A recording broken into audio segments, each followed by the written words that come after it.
For the second year in a row now, Camden, New Jersey is ranked the most dangerous city in America. We arrest 12,000 people a year. This is a 9-square-mile city in which there are approximately 80,000 people in. So over a course of 5 years, we theoretically arrest the entire population of the city. Living in the city. Since I popped my mom's titty, that breast milk made me so smart and witty. That dirty money made all the haters wanna kill me, but bullets couldn't kill me, you feel me?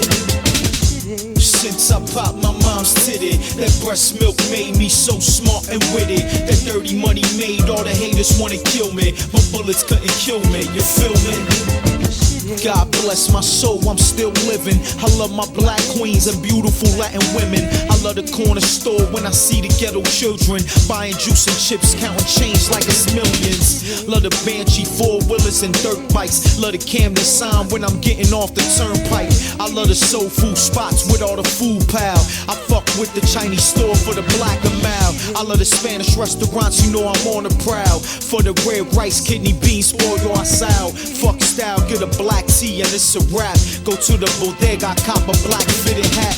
I love the dice game, you can get 50 stacks. We play bada pinta, it ain't nothing like craps. I love chillin' with my niggas sippin' on yak.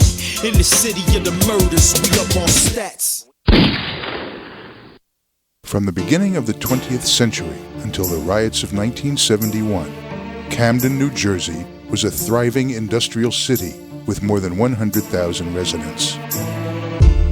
Located just across the Delaware River from Philadelphia, Camden was home to the New York Shipbuilding Corporation, which, at its peak during World War II, was the largest and most productive shipyard in the world, employing more than 40,000 people, many of them city residents. Other major employers, like Campbell's Soup and RCA, also were headquartered in the city. Camden was home to a few major hotels and numerous smaller inns, as well as nearly a dozen movie and live show theaters. In fact, America's first drive-in movie theater opened in Camden in 1933. Since the neighboring city of Philadelphia didn't allow performances on Sundays, Camden theaters, such as the Stanley and the Towers, were able to flourish. In 1929, Central Airport opened in what is now the Airport Circle in Pennsauken. For the next 12 years, the airport would be the only major air connection to the South Jersey-Philadelphia area. Camden's population back then was a mixture of Polish, Italian, German, African-American, Jewish, and Irish. Then, in the 1940s, an influx of Puerto Rican families began arriving. During and especially after World War II, Campbell's Soup began hiring African Americans who were steadily migrating up from the South, along with the Puerto Ricans coming from Puerto Rico and New York. That was during the Second World War, in the middle of the World War II. Campbell's Soup had gone to the island to recruit workers for the factories here in downtown Camden, as well as for the farms, like the tomato farms and all, in South Jersey, like in Paulsboro and further south in South Jersey in the farm area, like in Gloucester County area. That was the first big wave of the Puerto Rican migration here on the mainland, and in particular here in New Jersey and here in South Jersey in the Camden area. So in the mid-40s, that's when a lot of the Puerto Ricans started coming up to the mainland. New Jersey, New York, Pennsylvania, along the Northeast. That was a big push. Although Camden's decline can be traced back to the urban decay of the 1970s, the city that poet Walt Whitman dreamed was invincible was never totally devoid of crime. In fact, the first modern-day mass murder in America took place on the streets of the city's Kramer Hill section on September 6, 1949. Howard Unruh was an unemployed, decorated World War II veteran living with his mother. Tired of being teased by neighborhood kids, who, he later said, made derogatory remarks about my character, Unruh finally decided to retaliate after a gate he had built was stolen by neighbors. He walked out of his apartment with a German Luger and killed 13 people with only 14 shots and injured a few others, all in a 12-minute span. Organized crime also was prevalent in mid-20th century Camden. In his book, More Like Brothers, Ray Lombard details the life of Marco Smallman Reginelli, a member of New Jersey's La Cosa Nostra. who a congressional committee once described as the top hoodlum in the Philadelphia, New Jersey area. It's about two cousins that get caught up in organized crime. The one cousin, who happens to be my uncle, Uncle Manny, he gets wrapped up in local organized crime with Marco Reginelli, Dominic Olivet, and a lot of their contemporaries. Basically, my uncle Manny, the protagonist in the story, was almost compelled to provide for the family, and especially during the Depression, there was no money available. So he made money how he had to make money. It's a unique story because it's a story about family versus family. Family being blood family, and then the other family, the La Casa Nostra family. By the late 1960s, Camden, New Jersey, like other urban centers in America, was experiencing urban decay. In 1969, rumors of a black girl being beaten by a white police officer led to a racially motivated riot in the city's downtown section. 2 years later, in the summer of 1971, another disturbance broke out after a Hispanic motorist was beaten by police. The ensuing riot would forever change the landscape of the city. The riot of 1971 mortally wounded Camden, but crack cocaine was the coup de grace. Lucas Torres and his family, like many other Puerto Rican families, came to Camden in the early 1970s from New York and settled in North Camden. The section has a large Hispanic population and in many ways is the cultural center for the city's Latino population. That North Camden was really like the hub of that community. That's where it started. The church, Holy Name, the Catholic Church of Holy Name on 5th and Vine Street, that was really like the beginning of the community in terms of a kind of like a nexus and a central point. A lot of people was moving from a lot of different places. A lot of people wasn't raised in Camden. A lot of guys moved from Philly, New York. You know, back in the day, you know, you didn't meet a lot of people from New York, so it was like one of them things after watching all the, Scripts, B Street, and all that good stuff coming up young, you know, the Adidas Gazelles. So they came through, they had the bubble gooses, so they automatically fitted right in. You know, they had a lot of the slang with them. After a short stop in the Whitman Park section of the city, the Torres family settled on 32nd Street in East Camden. My man Dice from New York, and they Latinos, they stick together. Lucas Spanish, Dice Latino Spanish, so the language is what bonds them. It was a particular block that we couldn't really cross. We were on 32nd, anything on 34th Street, we couldn't really cross it because a lot of the Caucasians, the whites had that. Nobody wasn't really, really that big to like match a lot of the white boys that was there, because it was like they was on steroids and Coke 45 and drinking all that cheap stuff, so they was extra big, extra height, looked it all crazy. So we knew we couldn't really cross 34th, and that's just how it was. Dating back to the early 1970s, Camden, New Jersey had been a hub for major drug activity, with heroin and marijuana as the major drugs of choice.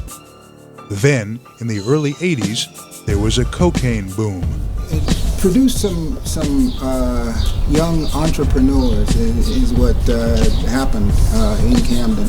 The city on the surface didn't seem to change that much, but I know that cocaine thing, because it was the 80s and it was like the popular thing among the yuppies and the Reagan administration, I think, just about everybody, even people in the business suits, were doing cocaine. North, they had their little thing going, but mainly we caught all the drag from Cherry Hill, Mount Holly. We caught all the Caucasian people.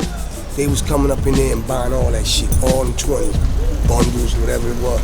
You know what I'm saying? It was coke anyway. It wasn't nothing else, but it was coke. But yeah, we caught that big draft over there. All these doctors and lawyers and shit that was out there, they kids and everything.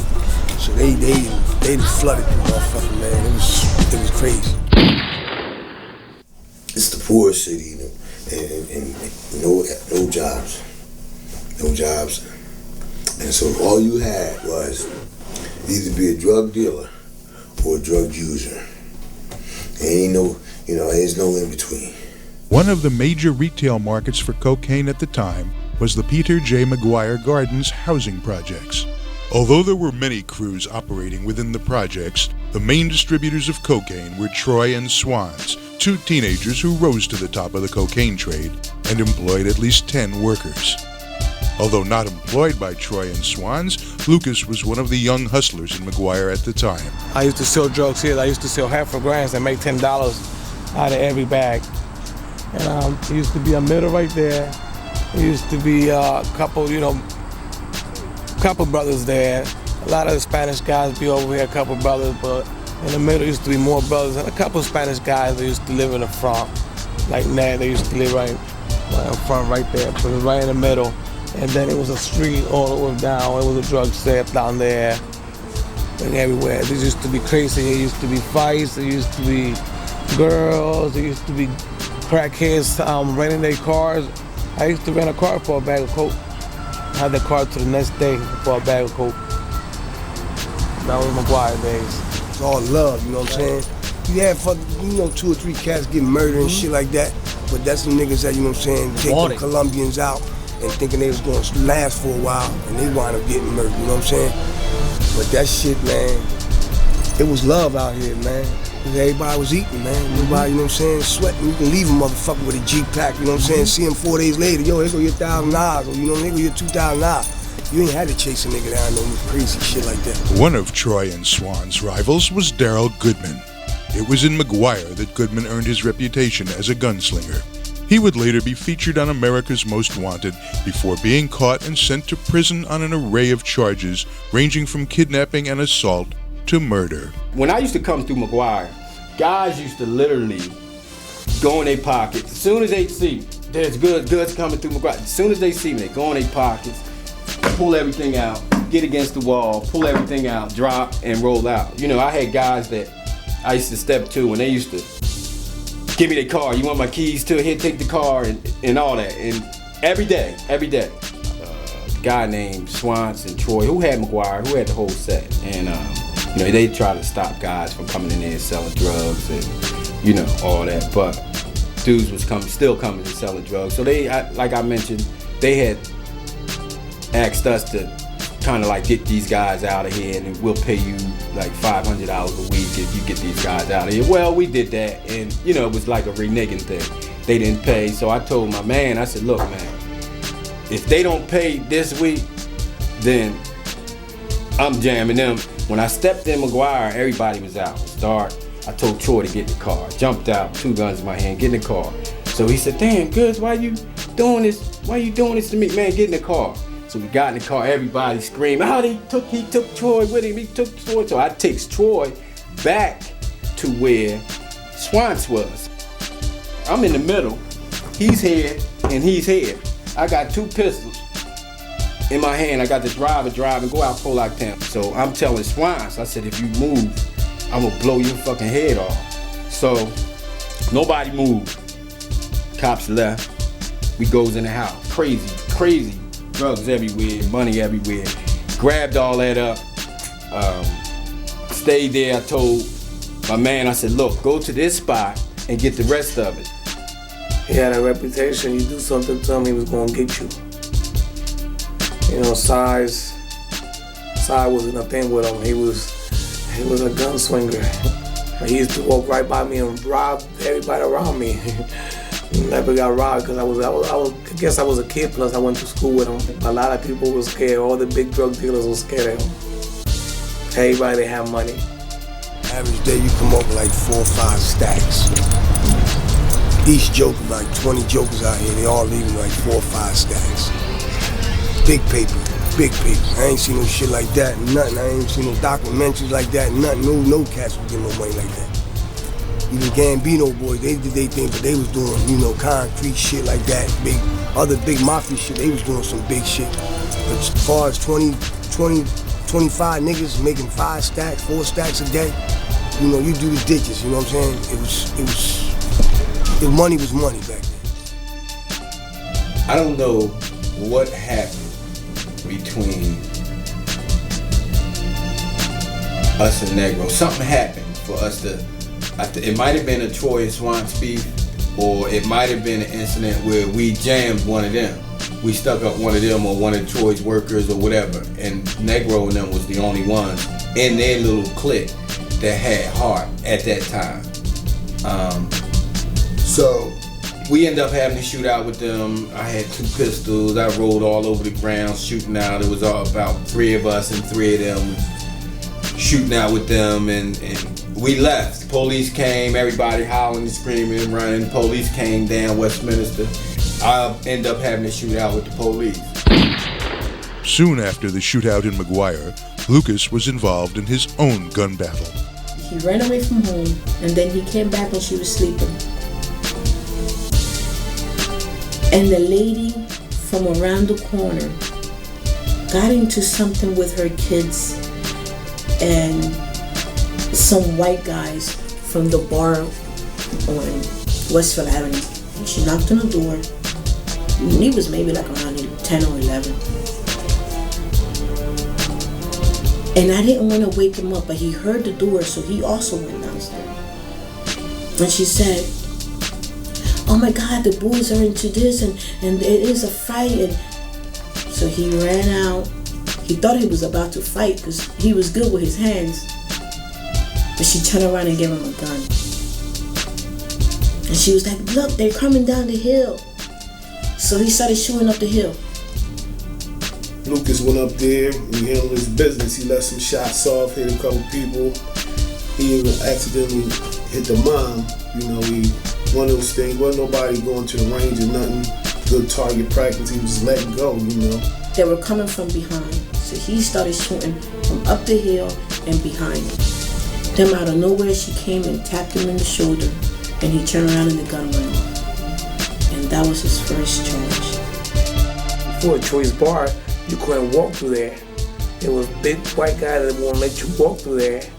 And I changed the whole shit around because I shot like 6 people, went to jail, and the one that ratted me out was the guy who I was defending left me. The guys, I guess they wanted to kill me, so they wasn't saying nothing about me. Lucas started his juvenile jail sentence in the Camden house, but was kicked out for fighting and shipped to the New Jersey Training School for Boys, known as Jamesburg. When Lucas came home from Jamesburg, McGuire was still a thriving drug location, but a new set not far from McGuire, known as the Alley, had begun to take a grip on the drug trade in the area.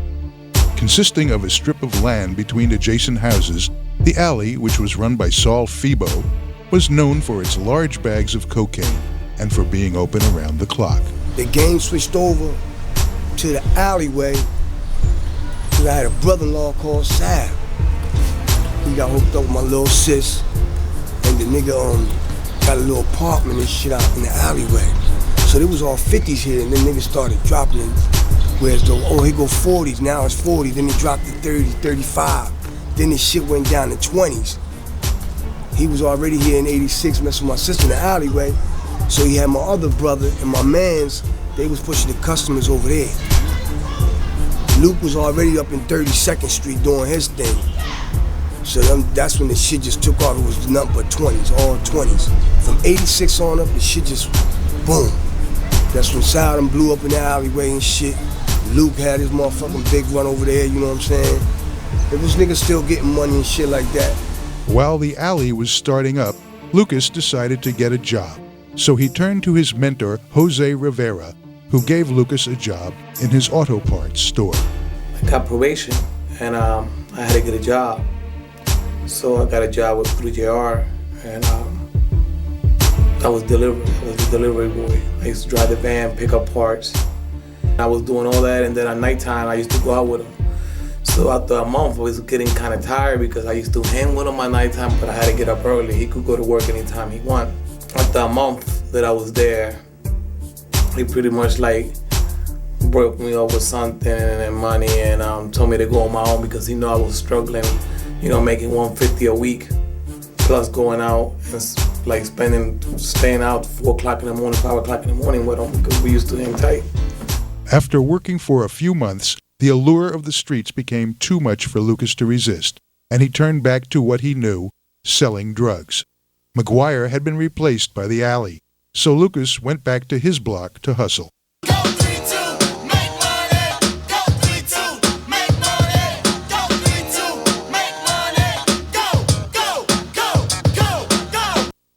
For Lucas, the violence that plagued 32nd Street outweighed the money, so he moved his operation to 24th and Howell Streets. The violence from 32nd Street seemed to follow Lucas to 24th. This time it struck a little closer to home. Lucas was hit by 8 bullets after one of his connects heard Lucas plan to rob him. This was the house right here on 24th Street. And on that sidewalk, that was the sidewalk, and a pickup truck came up right there where that blue cab was at. And they asked me for weed. I told them it was right here in the corner. It was a corner store right there. It was right here in the corner. And they came out and shot me in the hand and both hands. Took my elbow out. My arm was hanging down. I had a coat on, so it was like pretty much holding my arm. Because he couldn't use his arms. They were in the cast for a long time, and everybody had to do everything for him for a little bit. After getting shot, Lucas lost his position on 24th Street. He thought getting back in the game would be easy, but it turned out nobody was willing to help and had to rebuild from scratch. Just finished getting shot on 24th Street. I had splinters in my hand and a cast in the other hand. Couldn't move my left hand, couldn't do nothing with my right hand. And I was hungry, no money. Nobody would help me. So me and this guy named Tom just decided to go to this place, 33rd Street. His mom was living there. And I started with an ounce of coke and a half a pound of weed. When they first got here, it was him and the other boy, it was just them two. Then they got close to my mom and my dad and shit. You know, my mom and my dad was a fiend at one time. So, you know, they started working with them. And then all the heat was there. I mean, like, once it started picking up, I mean, it would just come, like, non-stop. So for 6 hours, $1,000, and that's between me and my partner, because I got a partner that sells with me. So we get $50 off each bundle. I get 25, he get 25. So I got $1,000. So you can imagine what Luke was making. You know, and that was 3 shifts, all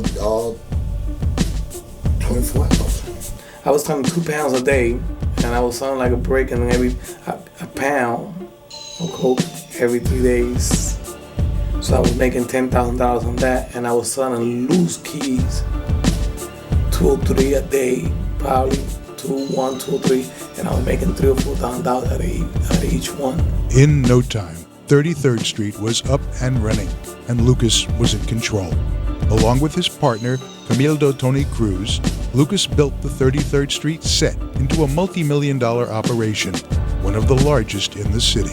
I think Lucas's location was on 33rd Street, a big, tall housing project that has since been torn down, called Westfield Acres, you know, of the city. At first, everybody was hating, because, I mean, there was those other spots around before this one came, but once this one opened up, took over just about the whole East Camden. And everybody from like 32nd, when the acres was still up, they was all coming over here to eat. Everybody, even 32nd over here, when it used to be a weed flow back then. Once you got a drug set, people want to give you shit anyway. You don't have to have money. They want to give you shit because they can't get rid of it. They don't got the place to do it, or they don't got the balls to sell it. It was over 50 guys, man. It was over 50 guys, easily. But you had people that you didn't even know was behind the scenes that just bagged up weed. You got people that just bagged up ready, and you got people that just bagged up powder. You don't know where the stuff is coming from or who's doing it. This is somebody, it might be somebody's mom. You wouldn't even ever look at it. One time, matter of fact, they rented an apartment undercover, right across from us. Then we find out, we even wrote down, we know you task force. After that, the motherfucker disappeared. All they had in there was a table and two chairs. Somebody seen them before. Somebody seen the undercover, Juan. And he was, yeah, yo, that's our undercover in there. So when we knocked the door down, and they had a box, like a table. Yeah. They had like a little bag of coke, and it was no chairs, no nothing, like a box and curtains. So what they was doing, they was watching everybody that was coming and by. Meanwhile, the alley, which was run by Saul Febo, was in full swing. In addition to its good quality cocaine, large bags, and around-the-clock service, the alley was also known for employing some of the city's most ruthless killers, men like Two-Face, Luis Tun Tun Figueroa, and Manuel de Jesus, known in the streets as Manoling. When me and Manoling was hanging with each other, I didn't see him as a hitman. I seen him as a nice guy, humble guy. But the guy was a straight killer. When he got killed, he had 2 guns on him and everything. He was a straight killer. But looked like a real nice, humble guy. According to court transcripts, a worker in the alley overheard Manoling and his wife discussing a plot to kill Saul Febo and Luis Figueroa and take over the alley. Saul and Luis decided to kill Manoling and flipped a coin to see who would be the trigger man. Tun Tun won the toss, and Manoling was shot in the head. When they tried to put the body in the trunk of a car, it had stiffened, so they had to cut him into pieces and then stuff him in the trunk. The car was taken to Philly and set on fire. Manoling's wife also was targeted, but when a gun jammed during an attempt on her life, she was able to escape. She agreed to remain silent about her husband's murder in exchange for $10,000 and a Ford Mustang, which was shipped to her in Puerto Rico. Hiring killers from Puerto Rico to do hits in Camden was commonplace at the time. It was easy because at the time, you don't need no ID to travel. You could just buy a ticket for any name. And they was only charging $2,000, $2,500. You do the math, you make $2,500 in a couple hours. You want that guy, you know what I mean? You don't want them people there, you don't want them people there. So it was easy. They go right back, get them like $5,000, send them right back to Puerto Rico. Come get them when you need them again. Lucas and Saul would sometimes supply each other with cocaine, but other than that, they ran 2 completely separate operations. It was cool. We went to school together. He was doing his thing, and I was doing mine. Sometimes we help each other in houses, cars, because he got a car dealer, and whatever. Like, it was cool. It was no hate between me and Sal. You know, we see each other. We went to school together. We were both poor at one time. We both started McGuire. You know, we both started McGuire, and we both made it big. So what is to compete with each other? You know. Lucas also was heavily involved with breeding and fighting pit bulls, an often costly but lucrative business. Spending $5,000 on an imported canine was not uncommon for Lucas. We used to go down to the basement on South Camden. Some other hustler's dude's house, I don't even remember his name. We used to just have all dogs, and real good dogs though, fighting dogs. And what kind of money was being bet? Like, man, thousands of dollars. Mad money being bet. And if your dog lose, you know, they kill him. That's how it was. Lucas began traveling with the money he was earning, meeting women from around the world and living the high life. I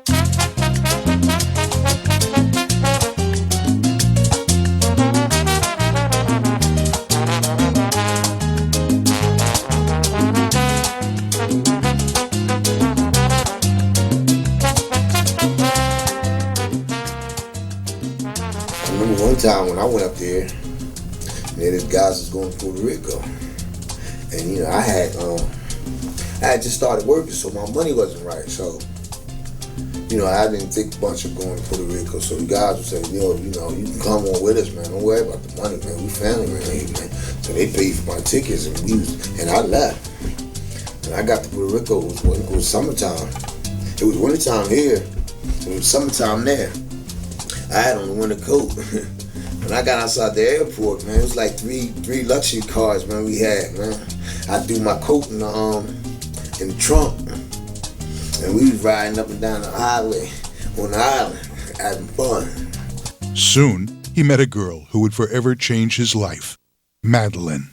Madeline was a young girl who had just moved to Camden from Puerto Rico.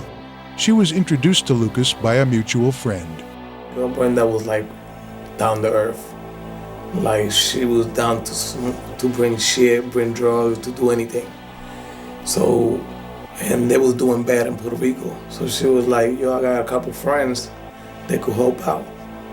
And I'm like, well, all right, I'll give you the money, send for them. And Madeline came, and a girl named Vanessa came, and another one named Jeanette.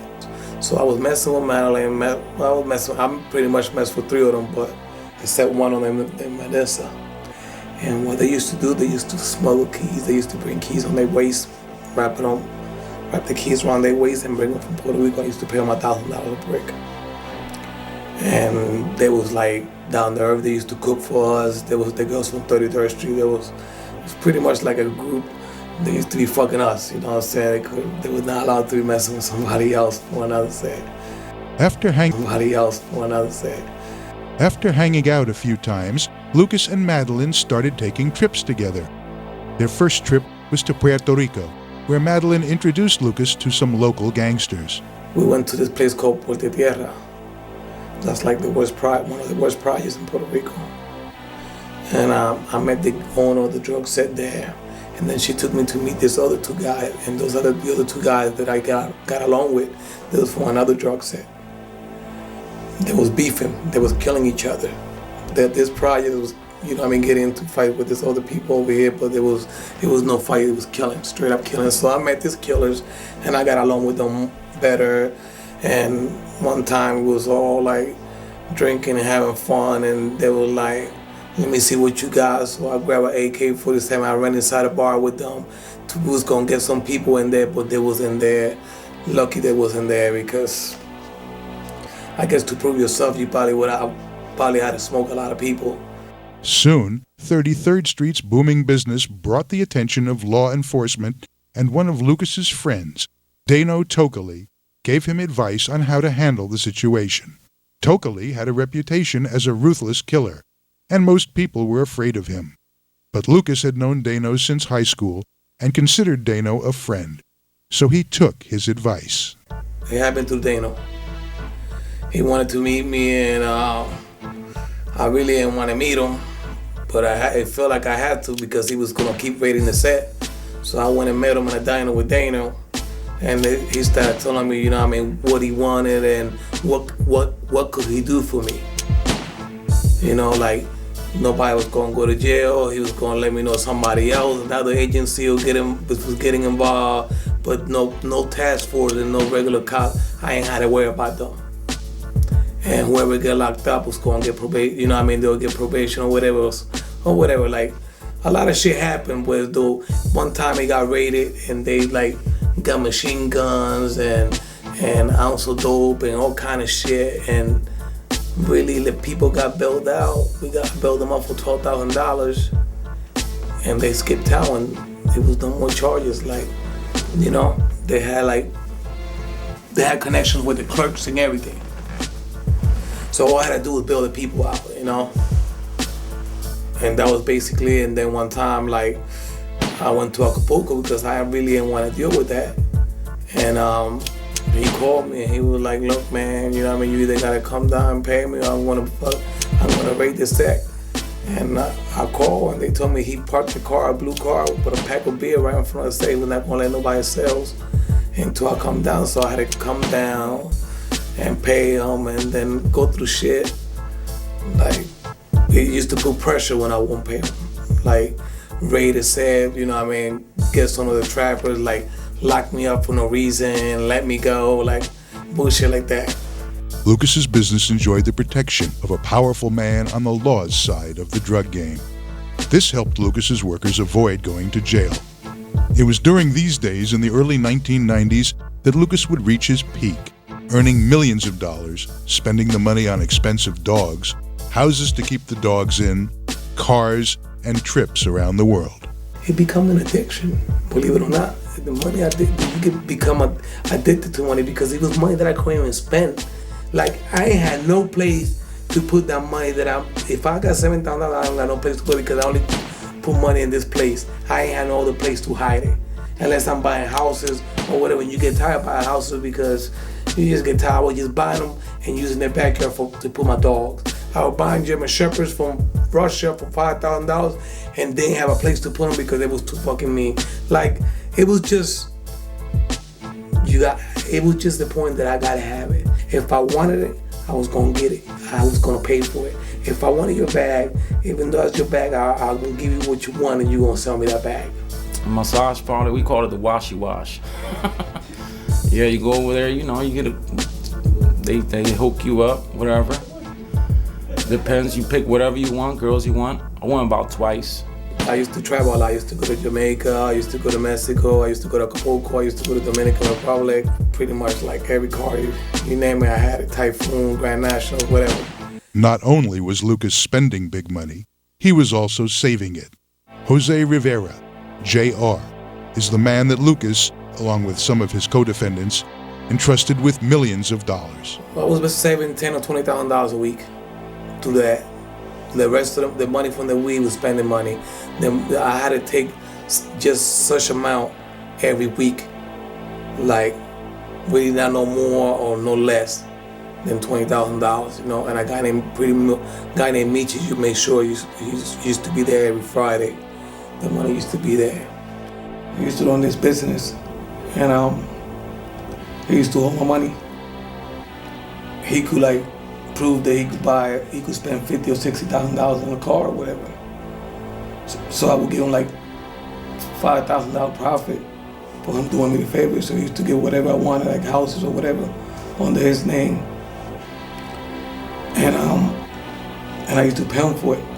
And he used to keep it under his name. I ain't had to worry about no taxes and nobody coming out to me like where I get the money from. With kilos selling like hotcakes and money in the bank, Lucas Torres was on top of the world. He was flying to Puerto Rico regularly, taking millions of dollars and bringing back large quantities of cocaine. Having proved that Camden was a lucrative market for the drug, Lucas's Connect had stepped the shipments up to 50 and 100 kilos at a time. Connection over there, he was like, how many can you move? I said, as many as I could get. I was making $3,000 out of each one.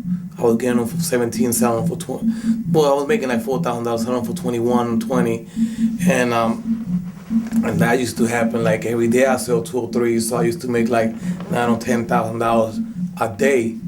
And when I was paying the connection so fast that they started they was like, forget about you taking chances and bringing that shit. We could get like containers and bring 50, 100, whatever you want. And I don't know how they was doing. I know they was coming through the airport and I was getting 50 to 100.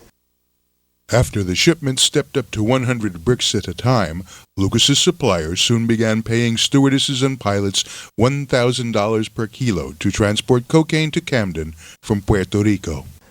And I had to make sure some of them go to New York, and I was just getting rid of everywhere. People in Crescent Hill, people in North Camden, people in South Camden. I was just passing shit up, 5 of them at a time, you know, making 15,000 here, there. You know, it was crazy. It was so crazy that my own family, my own friends were so jealous that that's why they started scheming and trying to kill me because they seen so much money. Moving 100 kilos in 3 weeks will gain you a lot of favor with your Connect, and so will putting in work. So when Lucas's Connect told him they had a problem with some rival Dominican dealers, he didn't hesitate to help. The guy from the projects, they was getting upset because I was hanging with these other 2 guys, and they wanted me to be down with them. But I didn't trust them. So I had more fun with the other 2 guys. We used to hang out and go to clubs and whatever.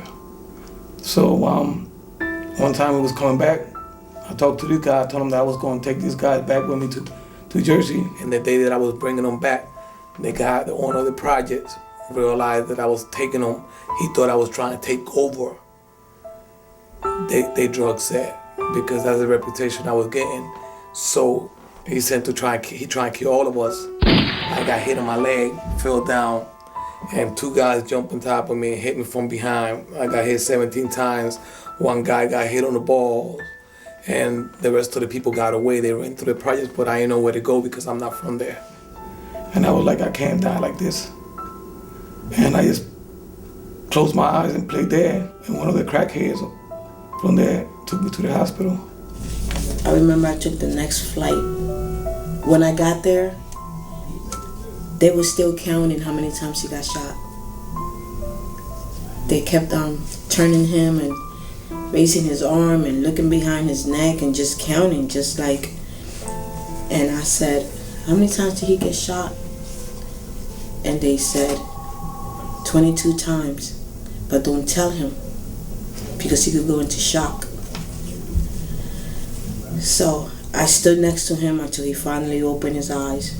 And he couldn't talk, but he wanted to write something. So I gave him paper and I gave him a pencil.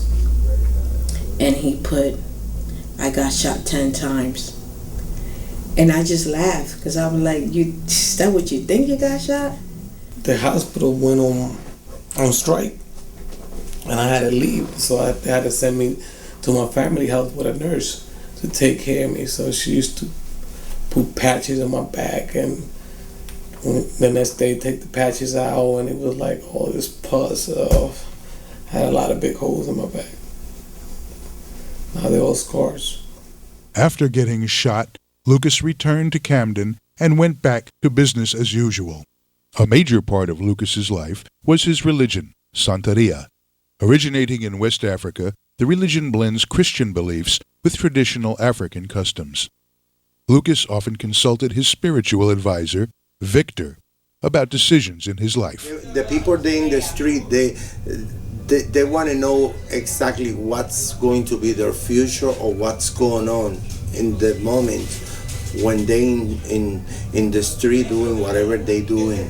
He's a nice guy, but fortunately, he never listened whatever I try to say to him. In that way he can protect himself. He is a believer. He believes in this religion, in spiritual work and Santeria, but he never listened. He never takes serious the advice I was trying to give to him, but he got it. Like the one they shot him, that was one of my first predictions, and the second time, and also the time he went to Puerto Rico, and I told him, they're going to try to set you up, be careful. Only a few months removed from getting shot 19 times in Puerto Rico and still wearing a cast, Lucas was shot again. Went to the movies. I just finished getting shot in Puerto Rico. Still had a cast on my leg. Joey took me to the movies. When I came back, we go to Madeline's apartment. I really didn't see nobody hanging out there. We go up there, smoke, and I was ready to take it down, and I heard somebody in the living room. So I reached for the 9 that I had under the pillow. It wasn't there. I know I got set up. I pretty much know I was done because the gun was not under the pillow. So they walked in the room. They started busting.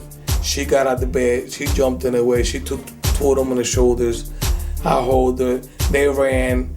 I walked with her outside, and that's why the bullet traveled. Since I got shot so many times, that bullet traveled in my body from me going up down the steps and helping her. I still had a cast on my leg, so I couldn't jump out the window. So the bullet traveled. So it just, they had to open me up from, open chest surgery. Because I should have sat down, but if I would have sat down, I would have died. Because there was no way the cops and the ambulance was coming.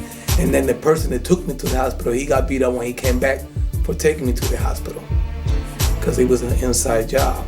Lucas was in a coma at Camden's Cooper Hospital for more than 2 months after being shot, and his sister guarded his room and let no one but family visit him.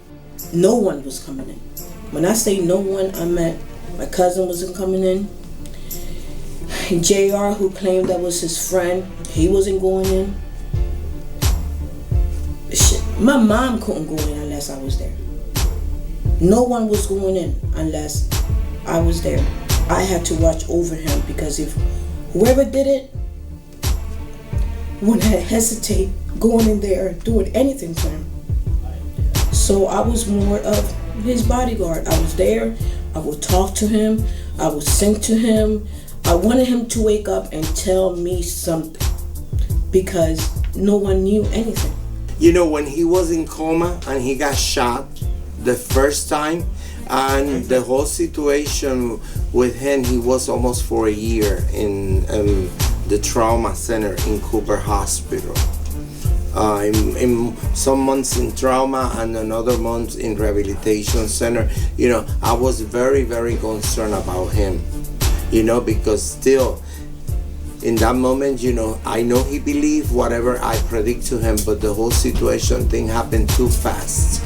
And I was concerned, but always I have the faith. And always I used to say, you know, he's a little devil. He never going to die. I remember when he got shot with that shotgun, and his hand was messed up right there. But slowly but surely, you know, that it came back, and then he kept getting more shots. I was like, damn, the fuck he done did? But, you know, I didn't see everything and knows everything was going on. That wasn't my job, that was my part. You know, I played my part. And, you know, he played his part. And, you know, sometimes it was a hefty price to play. While in the coma, Lucas had dreams that some might call prophetic. It was part of my coma. That's what happened. I mean, I had two of them. It was me and two Asian guy and a black guy toying next to each other, and one was him. And my ex-father-in-law didn't get along with me. He was like a demon. And I like grabbed my brother-in-law when he wanted to take me. I grabbed my brother-in-law and like sent him to the demon. You know what I mean? Like we was down, he was up, and he just wanted to grab him. And I sent him. And I felt bad about it at the time because I didn't know he was involved. And then when I found out that he was involved, I was like, no wonder why I had that bad, you know, that negative dream about him. When Lucas woke up from his 2-month-long coma, he was handcuffed to the bed, arrested on charges of leading a narcotics trafficking network under New Jersey's Kingpin statute. While Lucas had been in his coma, investigators convinced his workers that he would die, so it would be best to save themselves. All but 3 of Lucas's co-defendants cooperated with authorities against him. Once his wounds were healed, Lucas was sent to Camden County Jail with $250,000 bail. He got shot up. He was out the scene because he got locked up. They indicted mostly everybody. And then the guys just started turning against each other, fighting. They were stealing from each other. It was just like chaos. Everybody was against each other, and that's when it all broke down. December 31st, 1994.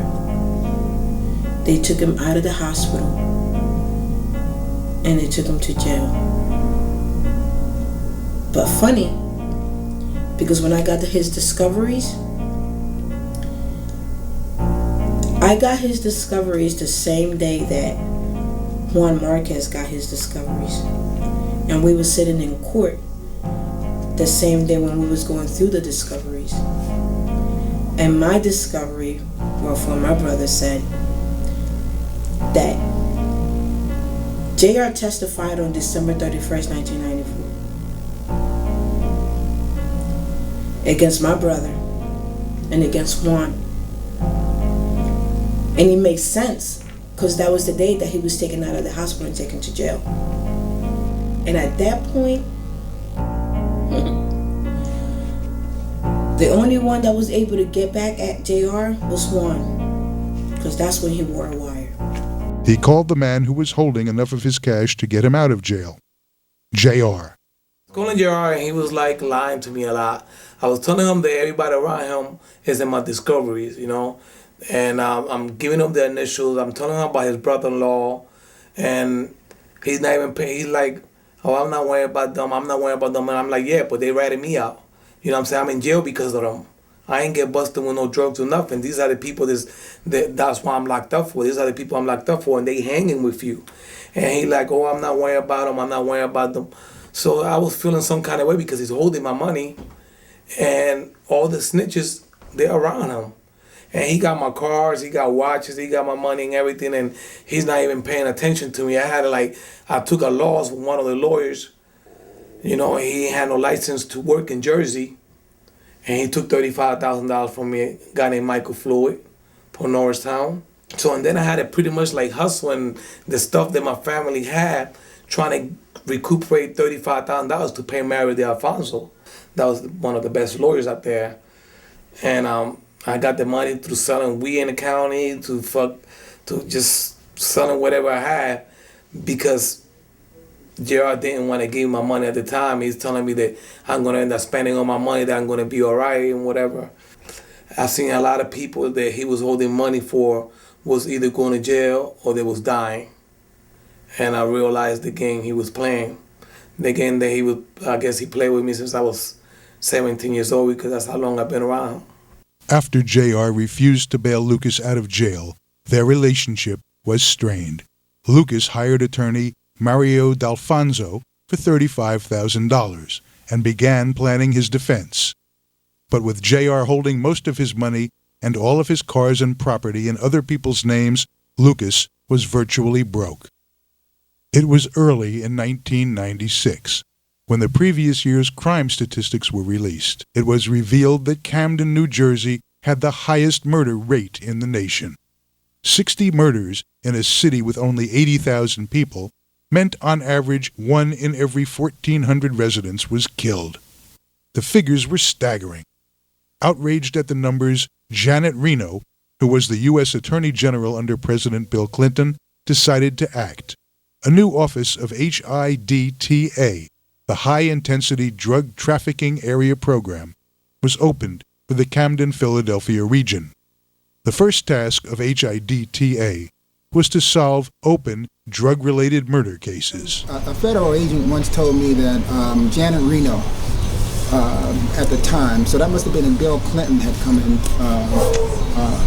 but at any rate, she got word of these killings down here in Camden, and she was shocked, and she sent, she told them to, go in and clean it up, is what I understand, So it was Clinton's administration, and they cared about urban areas, and so they began to try to, clean it up. One of the cases was the murder of Manuel de Jesus. So it was Clinton's administration, and they cared about urban areas, and so they began to try to, clean it up. One of the cases was the murder of Manuel de Jesus, Manoling. The murder had taken place 3 years earlier, in 1993, but it was coming back to haunt the people involved and their associates. Another one of the unsolved murders was the 1988 murder of a South Camden heroin dealer named Francisco Chamorro. Police had questioned and released a suspect in 1988, but the murder remained unsolved. Although HIDTA was investigating these murders, the alley continued to flourish, as did most of Lucas's co-defendants who were still involved in the drug trade. While incarcerated, Lucas heard rumors that some of his former associates were trying to take over 33rd Street. I ain't had no friends and no family at the time. Let's put it to you like that. No cousin and no friends. Everybody was waiting for me to go down before they could take over, and pretty much they was like fighting with each other and killing each other behind the drugs, and it didn't work out for them. In late 1996, former Mr. Universe Juan Marquez was caught with steroids. Marquez had been training with JR and working out at his gym. To avoid a steroid prosecution, Marquez agreed to wear a wire.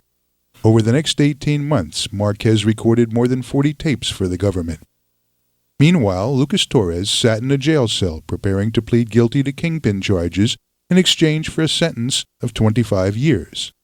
While incarcerated, Lucas spent time with Philadelphia's mob boss, Ralph Natale. I went and talked to him, and he's telling me that he was just telling me his story, and I told him my story, and he told me that, don't play hard, don't act like you tough and try to go to trial when you don't got a chance, when you got all these people telling you and you got all these discoveries, because you're not going to win. You're going to end up doing 25 years and walking around like you tough, and when you come home, you're not going to have shit, and nobody going to give a fuck about you.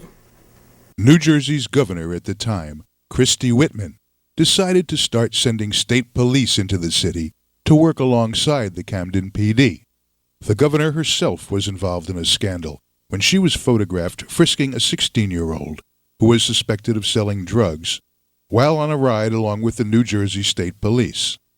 As it turns out, the man was innocent and the photo was media, further damaging the relationship between city residents and law enforcement. In 1997, things changed in the city. J.R. was right. City Councilman Milton Milan was running for mayor, and his victory would be a good thing for J.R. and his associates. But a few weeks before the election, something from Milan's past was brought to light. Just 2 weeks before the mayoral election, this story broke in the Philadelphia Inquirer, saying Milan was a suspect in an unsolved murder of a heroin dealer named Francisco Chamorro. It happened on this street corner on Christmas Eve, 1988. Chamorro was parking his red Cadillac on the street when he was approached by 3 men wearing black ski masks. A witness described one of the men as being tall, heavy-set, and carrying an M16. When they got within a few feet of the car, they opened fire. Later, police found 82 shell casings on the ground. Although the coroner said Chamorro's body was so badly riddled with bullets, it was impossible to tell how many times he'd been shot. Even though the story raised eyebrows, it didn't stop Milan from being elected Camden's first Hispanic mayor. So help me God. Congratulations. 4 years ago, Camden voters decided to elect a mayor with first-hand knowledge of the city's problems. Let's get busy. After Milan's election, J.R.'s power in the city increased. He was already cozy with some of the city's cops, and now he had a friend in high office, a friend who owed him thousands of dollars, a fact J.R. used to leverage favors from the mayor. Pierre Robinson, a Camden police officer and Milton Milan's personal bodyguard, sold J.R. a Tech 9 with a 30-shot clip for $800. Also in late 1997, when J.R. believed the feds were closing in on him, he had a conversation with Michael Hearn, a 13-year police veteran, who advised J.R. to stay quiet and wait for them to come to you. J.R. listened, and finally they came. In February of 1998, the federal government, armed with more than 18 months' worth of incriminating conversations, indicted Jose Rivera, Luis Tuntun Figueroa, Saul Fibo, and 11 other men in a drug ring they dubbed the Organization. Although Lucas wasn't named in the indictment, the feds had enough evidence to charge him. I got shot in 94, got locked up in 94 for kingpin charges or whatever, you know what I'm saying? And then they started bringing all the shit together, started putting us, putting people together, you know what I'm saying? You had Juan Marquez with more than 40, you had Juan Marquez, you had Tracy Ramos, you had Eddie Jimenez, you had all these snitches out there that was recording everybody, then they started putting cases together, and they started putting us together just because we hang, or just because we started McGuire together. You know what I'm saying? Just because he's in that part of East Camden, I'm in this part of East Camden. It was all about getting leg and having money and living good. That's all it was. That's the way I used to take it. The way some of the people do it, I guess I was not really into the killing. You know what I mean? You do something to me, I get it done. We get things done, but that's not the main thing. As his state case was getting ready for trial, Juan Marquez and J.R. began discussing it on the wire. This led to hours of incriminating conversations about Lucas and the 14 men arrested as part of the organization. Before they indicted Lucas, they asked him to cooperate in helping prosecute Jose Rivera, the man who had stolen millions of dollars in cash and property from Lucas. But before he made up his mind, they had a tape they wanted him to hear. My sister asked him for the money. Gerard was like, all right, I will. So Juan Marquez, he was wired. I guess he was recording him. He asked him, are you going to pay his money? And he was like, no, I'd rather kill her and bury her with his money. Put it in a casket with. On one tape, J.R. even showed Marquez the Tech 9 he got from police officer Pierre Robinson and said he planned to assassinate Lucas's mom and sister with it. Before the indictment, Juan Marquez tipped Lucas's sister Martha that she might not be safe with J.R. He went back into his office. He called, I think he goes by the name of Tuntun. He called him and said, I need to get rid of her because she wants his brother's money, and I'm going to give her brother's money in the casket that I'm going to bury her in. So he told the guy to come get a Tech 9, not knowing that one is wearing a wire and one is right there recording everything he's saying. I'm still outside with my mom, telling her, just go. I went around the corner, I saw my daughter's godfather, and I'm telling him, I'm like, this is getting too much. Juan leaves, comes up to me and says, if JR invites you to go eat, don't go. And I said, why you say that? He said, I can't really go into it right now, but if he invites you to go somewhere, eat or anything, don't go with him anywhere. Okay. 20 minutes later, here comes Jay. I'm sorry about the argument, and do you want to go eat? Torres sent word to JR and advised him to take a plea. The evidence against him was overwhelming, and most of his co-defendants had already decided to cooperate. But for some reason, Rivera thought he could win a trial, even with the amount of information the feds had on him. Lucas was backed into a corner. After having hundreds of thousands in cash, numerous properties and cars stolen from him by Rivera, and having the life of his mother and sister threatened, Torres decided to testify against Rivera. So did 13 of Rivera's other co-defendants. Only Jose Rivera and Tun Tun Figueroa stood trial. In 18 months of taped conversations, Tun Tun was never recorded or spoken of on the wire, but he was indicted for the 1993 murder of Manoling. That was the only murder that any of the organization members were indicted on, although authorities allege they can tie at least 16 other homicides to the crew. By the time the trial finally got underway in 2000, things had changed in Camden. Former City Councilman Milton Milan was now mayor. So when his name surfaced in the trial as having been a bulk buyer of cocaine in the early 90s, a lot of people were shocked, to say the least. Milton was selling drugs in the street. He was just like one of us. He just never got caught. Luis Medina is a 5-time convicted felon serving a 15-year sentence for drug dealing and weapons possession. He grew up with Milan and in 1988 gave him a job at his store, Luis Fashion Shoes. Medina says the store was little more than a front for drug dealing, and Milan, he says, was an active participant. I want you to look me in the eye. You believe that Milton Milan was a drug dealer? No doubt. Why? I don't have to believe it. I know it. How do you know that? Because apparently when I gave him 5 ounces and say, here, do what you got to do, he did it. You gave him drugs to sell? Yes. And he came back and gave you money? Yeah. So he was selling drugs for you? No, he was selling for himself. He sold drugs on the street, according to those who know him. And it was so bad that the police brought him in for questioning on one occasion in connection with an ambush of another drug dealer. And Milton fit the description, heavy set, and with a banana clip gun and that sort of thing. And people swore that Milton was behind that ambush. Although authorities were outraged at the accusations against Milan, they were powerless, since the statute of limitations had passed on his alleged drug crimes, and they didn't have enough evidence to indict him on murder charges. That's where JR came back into play. After losing at trial, but before sentencing, he had a closed-door meeting with federal prosecutors. The next day, Milton Milan's office was raided. A federal grand jury handed down a 19-count indictment, and last November, Milan went on trial for a laundry list of crimes. He's on the mob's payroll. He's stealing money from the political fund. He's engaged in insurance fraud. For his testimony against Jose Rivera, Lucas Torres, and his lieutenant, Camildo Tony Cruz, were released from custody immediately following the trial. After being released from jail, Lucas again had to restart his life from scratch.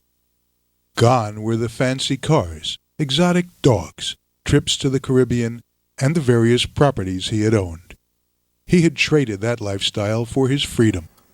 Situation is real bad because I can't get a job, and in some jobs I'm like liability because of my hernias and my stuff. I've been trying to apply for disability since '94, since I first got shot. I'm still trying now. Hopefully now to work out. But my life been like real hard because when I came home, I tried to live a different life because I wanted to see I wanted to see my kids grow up, and then I ended up meeting a girl, and it was like a nightmare. It was like a game and a nightmare, and have kids, and I don't know if they minds or not. Like, life changed. Like, I'm paying for everything that I did. I'm still paying for everything that I did in my past, that I did 17 years or 15 years ago. I'm still paying for it. Most of the major players involved in the organization received between 12 and 14 years in prison, except for Tuntun Figueroa, who pleaded guilty to the murder of Manuel de Jesus in state court to avoid the death penalty in a federal trial. He received a 30-year sentence as part of his agreement. Juan Marquez, the man who secretly recorded 18 months' worth of conversations for the prosecution, entered witness protection, although as of 2009, he was back into professional bodybuilding in Arizona. In 2008, The Organization, a novel detailing the rise and fall of Camden's most powerful drug syndicate, was released. The book led to other media exposure, including a cover story in Feds magazine and a feature-length movie, which is in pre-production.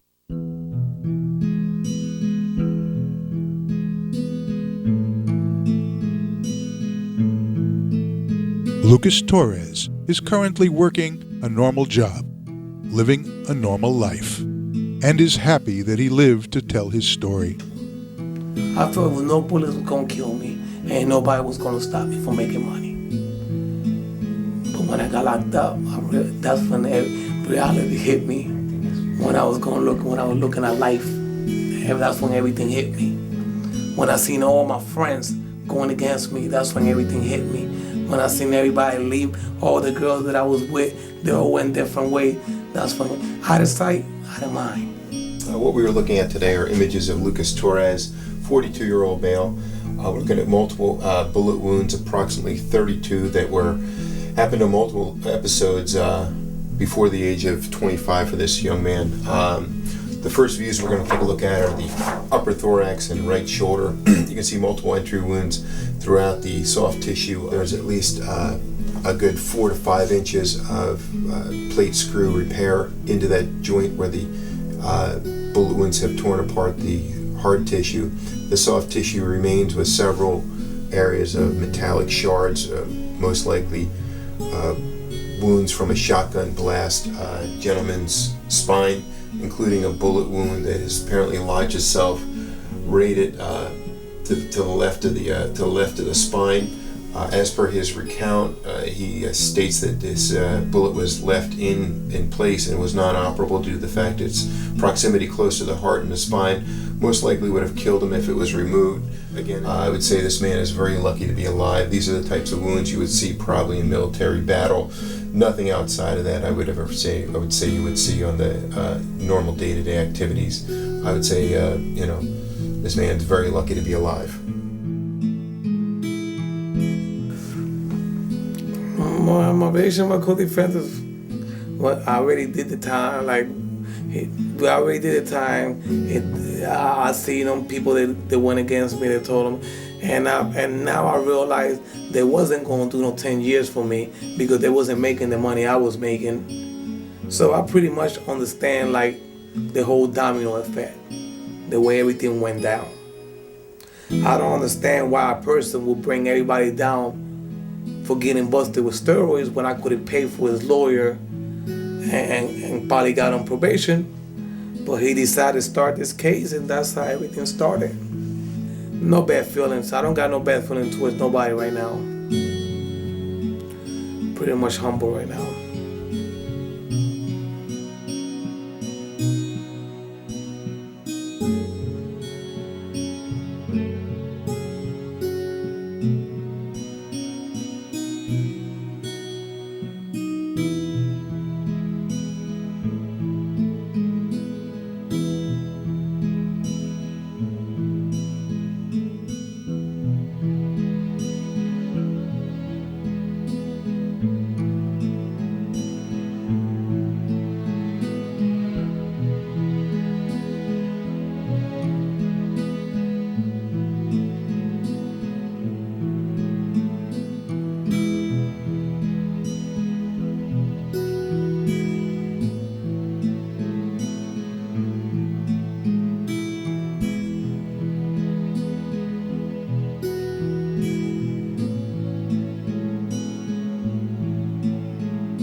and keep it safe. These are streetwise facts in a hardcore bass. East side overpowers, we teach the young. Unity is the truth, so the song is sung. Every day's like a struggle, a fight for life. Don't sweat it, go and get it, or lose your rights. Black is more beauty than a flower to phase. The streets grow rougher, and so do the days.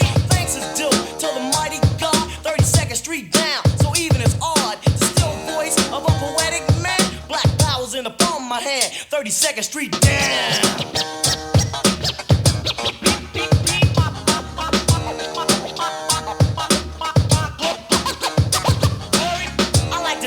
A fact or two.